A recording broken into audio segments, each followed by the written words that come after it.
बिस्मिल्लाहिर्रहमानिर्रहीम। अस्सलाम वालेकुम। इंफॉर्मेटरी दुनिया में खुश आमदीद।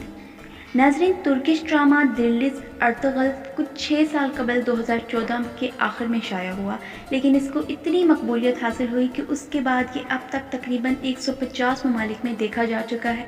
ये ड्रामा मुसलमानों के सुनहरे वक्त की याद दहानी करवाता है। सोशल मीडिया पर लोग इसकी बहुत तारीफ़ करते हैं, लेकिन मेरा ध्यान कभी इस तरफ गया नहीं कि मैं इसे देखूं, और ना ही कभी ऐसी ख्वाहिश पैदा हुई, क्योंकि मेरे जहन में ऐसे बहुत से ख्याल आते हैं कि दुनिया में ऐसे बहुत से ड्रामे बने, तो इसमें ऐसी क्या ख़ास बात है कि ये इतने कम अरसे में इतना मकबूल हो गया। फिर मैंने सोचा कि शायद हीरो और हीरोइन का शुमार तुर्की के मशहूर अदाकाराओं में होता हूँ। मैंने इस बात पर गूगल किया तो गूगल ने ये बात वाज़ेह की कि हीरो एंजन आल्तिक और हीरोइन असली बेल्जिक वहाँ के ऊपर के 10 बड़े अदाकाराओं में भी शामिल नहीं होते। फिर मैंने सोचा कि हो सकता है कि इनमें कोई बहुत ही ज़्यादा खूबसूरत और हसीन और जमील हो, तो पता चलता है कि इनकी रानाई भी टॉप 10 में शामिल नहीं। यहाँ पर हाल ही का एक शेर मुझे याद आता है जुस्तजू के खूब से है खूब तर कहाँ, है जुस्तजू के खूब से है खूब तर कहाँ, अब ठहरती है देखिए जाके नज़र कहाँ। नाज़रीन, इस सीरियल की एक एक किस्त पर करोड़ों के हिसाब से व्यूज़ आते हैं। जहां इस ड्रामे ने बेपनाह ज़र मुबादला कमाया, वहीं सीरियल में काम करने वाले हीरो और हीरोइन समेत अहम किरदार अदा करने वाले बाकी तमाम अदाकाराओं को भी शोहरत की बुलंदियों तक पहुंचा दिया। हालांकि ये वही किरदार हैं जो एक अरसे से तुर्की की फिल्मों और ड्रामों में काम करते चले आ रहे थे, मगर इस ड्रामे से पहले उन्हें तुर्की से बाहर कोई ना जानता था। लेकिन अब अगर देखा जाए तो ड्रामे में अर्तुगरुल का किरदार अदा करने वाले एंजन आल्तिक के ट्विटर पर तकरीबन 6.25 लाख फॉलोअर्स हैं, और हलीमा सुल्तान का किरदार अदा करने वाली असली बेल्जक के भी तकरीबन हज़ारों फॉलोअर्स हैं। लोगों ने तो नूरगुल, बाबर, सुलेमान शाह, हाइमा खातून वगैरह की डीपीज लगा ली हैं। न सिर्फ तुर्क सदर तैयब अर्दगान, बल्कि इस वक्त के वज़ीर आज़म अहमद दाऊद ओगलो ने भी अदाकाराओं से शूटिंग वाले मुकाम पर जाके मुलाकातें की। नाज़रीन, और तो और वेनेज़ुएला के सदर निकोलस मदुरो को तो ये ड्रामा देखकर ऐसा जोश चढ़ा कि वो तख्त हुक्मरानी से नीचे उतरकर अपनी बेगम समेत शूटिंग सेट पर आ बैठा और सर पर काई कबीले वाली टोपी सजाकर हाथ में तलवार थामकर तस्वीर भी खिंचवाई। नाज़रीन, इसके अलावा भी अगर बात की जाए तो चींचिया के अवाम में ये ड्रामा इस कदर मकबूल हुआ कि सीरियल में काम करने वाले अदाकाराओं और कहानी लिखने वाले मोहम्मद बोजदाग को 2 रोज़े दौरे पर चींचिया बुलवाया गया, जहां अवाम ने सड़कों के दोनों जानिब खड़े होकर उनका ऐसा वालिहाना इस्तकबाल किया जैसे किसी मुल्क के हुक्मरान के शायान शान हो। इसके अलावा ड्रामे के हीरो एंजन आल्तिक को खुसूसी दावत पर कुवैत भी बुलाया गया और खूब पज़ीराई भी की गई।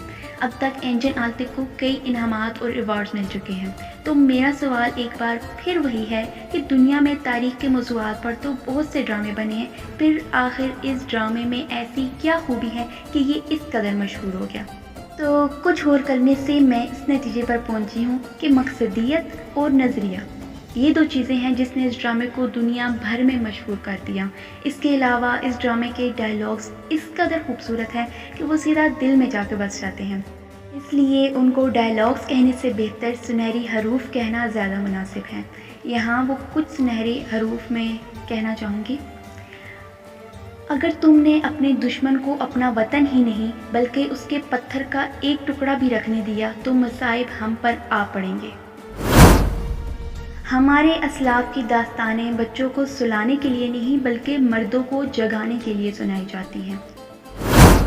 अगर आपका दिल खालिस व पाकीज़ा है तो दुनिया की कोई शैतानी कुव्वत आपका मुहासरा नहीं कर सकती। जिसका कोई ख्वाब नहीं उसका कोई मुस्तकबिल नहीं। पूरी दुनिया भी अगर खिलाफ हो जाए तो ये नहीं हो सकता कि हम किसी जालिम का साथ दें। किले और तख्त अहम नहीं है, हमारा परचम रिज़ाए इलाही को हासिल करने के लिए है।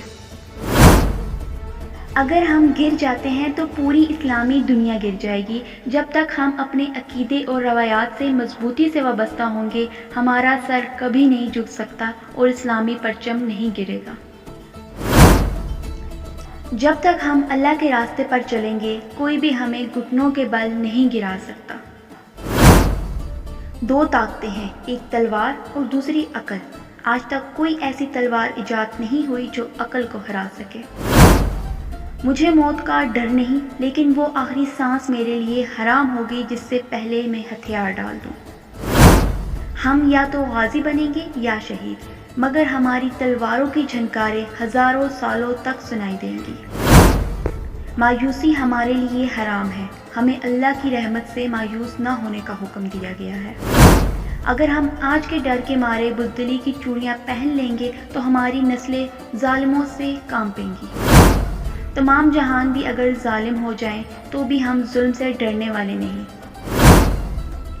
اس گھوڑے پر سوار ہونے کی کوشش نہ کرو جس پر قابو نہ پا سکو۔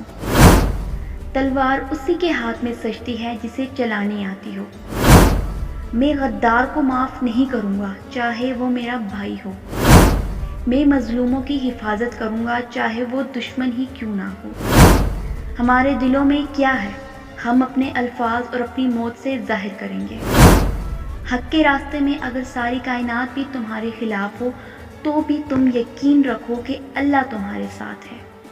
ناظرین، یہ نظریے کی طاقت ہی ہے جو مخفی رہ کر بھی اتنی عیاں اور ظاہر ہے کہ ہر سو چمکتی دمکتی نظر آ رہی ہے۔ دیکھنے والا جب بھی یہ ڈرامہ دیکھتا ہے تو اس کے وجدان کا رواں رواں پکار اٹھتا ہے کہ انسان بے مقصد پیدا نہیں ہوا بلکہ عدل و انصاف کے نظام کی خاطر جدوجہد کرنے اور اس کی خاطر تن من دھن کی بازی لگا دینے کے لیے ہی پیدا ہوا ہے۔ اور یہی وہ نظریے کی سچائی ہے جس نے اس ڈرامے کو مقبول ترین بنا دیا۔ ناظرین، آپ اس بارے میں کیا رائے رکھتے ہیں؟ کمنٹ سیکشن میں اپنی رائے کا اظہار ضرور کیجیے گا۔ اس کے علاوہ اگر آپ کو ہماری آج کی ویڈیو پسند آئی تو لائک اینڈ شیئر کرنا بھی بالکل نہ بھولیے گا۔ اپنا بہت سارا خیال رکھیے گا۔ اللہ حافظ۔